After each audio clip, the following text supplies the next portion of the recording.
میں کامیابی کے لیے الگ دعا بتائی گئی، قرضوں کی ادائیگی کی دعا الگ ہے، قرضے دے دیے گئے اور واپس نہیں مل رہے اس کی دعا الگ ہے، لیکن بعض دعائیں ایسی ہوتی کہ ہر مسئلے کوئی بھی پریشانی، اور اس میں سے پچھلے سال بھی میں نے ایک بات کہی تھی، اسی کو دہرا رہا ہوں، اور وہ یہ ہے کہ میرا اپنا تجربہ اور مشاہدہ۔ اچھا، یہ ساری کائنات جو چل رہی یہ اسم اعظم پر چل رہی، اللہ کے سینکڑوں یا ہزاروں ناموں میں سے ایک نام ایسا ہے جو تمام ناموں سے زیادہ فضیلت رکھتا ہے، طاقت رکھتا ہے، اور اس کو اسم اعظم کہا گیا۔ اب وہ اسم اعظم کیا ہے یہ کسی کو نہیں معلوم، مگر اندازہ یہ ہے کہ وہ اسم اعظم لفظ اللہ، جسے اس میں جلالہ کہتے ہیں، لیکن ربط اس کا ملتا ہے سورہ مجادلہ، سورہ نمبر 58، پہلی آیت جو ہم نماز میں بھی کہتے ہیں، قد سمع اللہ، اللہ نے سن لیا، قول التی تجادلک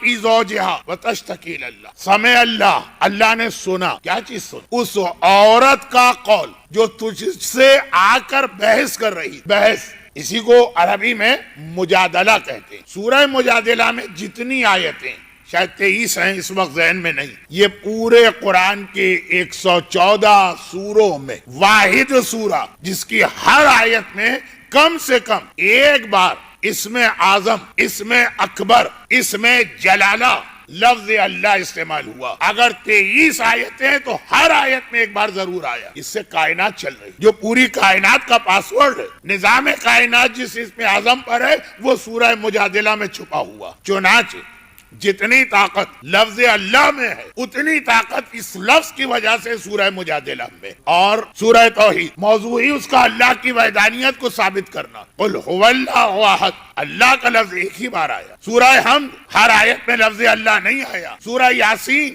قلب قرآن، سورہ رحمان عروس قرآن، سورہ فجر، سورہ امام حسین، کہیں بھی آپ کو یہ خصوصیت نہیں ملے۔ چنانچہ تجربہ بھی ہے اور روایتوں میں اشارہ بھی کہ یہ سورہ ان دعاؤں میں سے ایک ہے جو کسی ایک خاص مسئلے کے لیے نہیں، ہر مسئلہ، چاہے اولاد کا ہو، چاہے روزی کا ہو، چاہے صحت کا ہو، اور چاہے کوئی بھی ہو، وقت نہیں ہے کہ میں مزید تفصیل میں جاؤں۔ روزانہ ایک مرتبہ اس سورہ کی تلاوت، اگر واقعاً آپ کے پاس کوئی مسئلہ۔ اب ایسے واقعات والے واقعات پچھلے سال تک بھی تھے جب میں نے یہ پڑھا، اور اس ایک سال میں مزید، کیونکہ میرا موضوع یہ نہیں ہے، عموماً میں ماہ مبارک رمضان میں سورہ مجادلہ کی تفسیر میں پھر وہ ساری باتیں بیان کرتا ہوں، لیکن دو چیزیں خاص ذہن میں رکھیے گا۔ نمبر 1، زندگی کا کوئی بھی مسئلہ اور دوسری دعاؤں سے حل نہ ہو رہا، پھر آئیے اس پر۔ اور نمبر 2، جو ایک خاص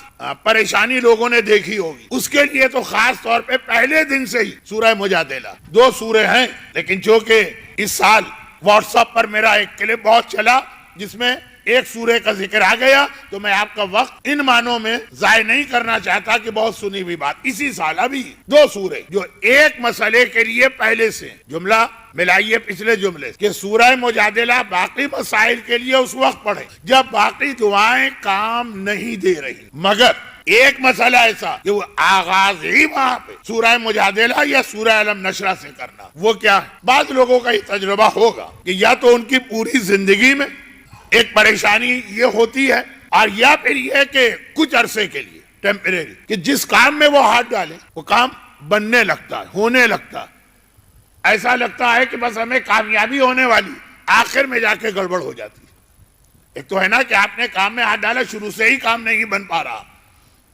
ایک ہے کہ نہیں، کہ میں نے کہا یہ بعض لوگوں کو تجربہ ہوگا کہ یا تو ان کی ساری زندگی ایسی گزری، یا یہ کہ بیچ کا کچھ عرصہ 5 سال 2 سال 8 سال، وہ مسئلہ یہ نہیں ہے کہ اولاد نہیں، مسئلہ یہ نہیں ہے کہ رزق نہیں، مسئلہ یہ ہے کہ جس کام میں ہاتھ ڈالتے کام بنتا نظر آتا، اور ایسا لگتا ہے کہ بہت اچھا جا رہا ہے، جب نتیجہ نکلنے والا عین وقت پہ جا کے معاملہ بگڑ گیا۔ 1 ہو 2 ہو 5 ہو کیس، تو آدمی اس کو اتفاق سمجھ سکتا۔ یہ بھی ایک، ہر ایک کو یہ پریشانی نہیں ہے، لیکن جن کو ہے وہ میری بات سمجھ رہے ہیں۔ مثلا اس حوالے سے جو سب سے زیادہ مثال، سب سے واضح مثال میں دے سکتا ہوں وہ یہ کہ بچی شادی کی عمر ہو گئی، اب اس کی شادی والدین فکر کر رہے ہیں. تو اب ایک تو یہ ہے کہ رشتے آتے ہی نہیں, وہ کیس سورہ مجادلہ نہیں. ایک ہے کہ آتے ہیں, آنے والے دیکھتے ہیں اور پسند بھی کرتے ہیں, خاندان میں میچنگ بھی ہو رہی, بس ایسا لگتا ہے کہ بس ان قریب یہ ساری بات طے پا جائے گی, وہ پھر پلٹ کے نہیں. ایک نہیں کئی مرتبہ ایسا اتفاق ہو. ایک تو یہ ہے نا کہ وہ آئے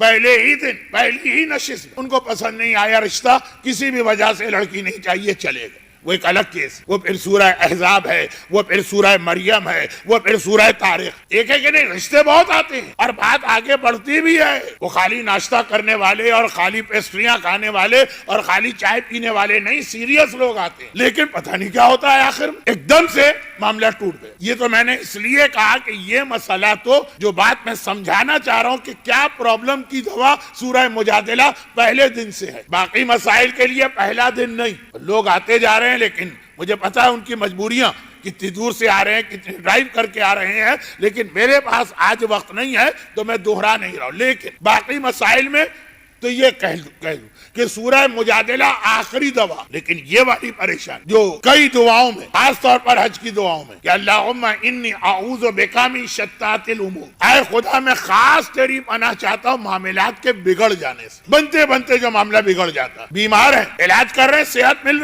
رہی ہے, ٹھیک ہوتے ہیں تو ایک دم بگڑ گئے. کاروبار ہے, شروع کیا, چاروں اچھی طرح مارکیٹ کا جائزہ لیا, سارا اپنا ہوم ورک کیا, شروع کیا, اور بظاہر بہت اچھا نظر آ رہا ہے, مستقبل بن بھی رہا ہے کام, اور آخری مرحلے میں پھر بگڑ گئے. تو اب اس کی مثالیں دے کے وقت میں آپ کا کیوں ضائع کروں. جن کو زندگی میں یہ تجربہ ہوتا, معاملات بنتے بنتے آخری لمحے میں بگڑ جائے, اس کے لیے بہترین جو عمل, دعا, وظیفہ, وہ یہ سورہ مجادلہ کی روزانہ تلاوت. جب تک کہ یہ کیفیت ختم نہ ہو, اور ختم ہو جائے تو قرآن کی تلاوت کی نیت سے اسے پڑھیں, دعا کی نیت سے اس کو بند کریں.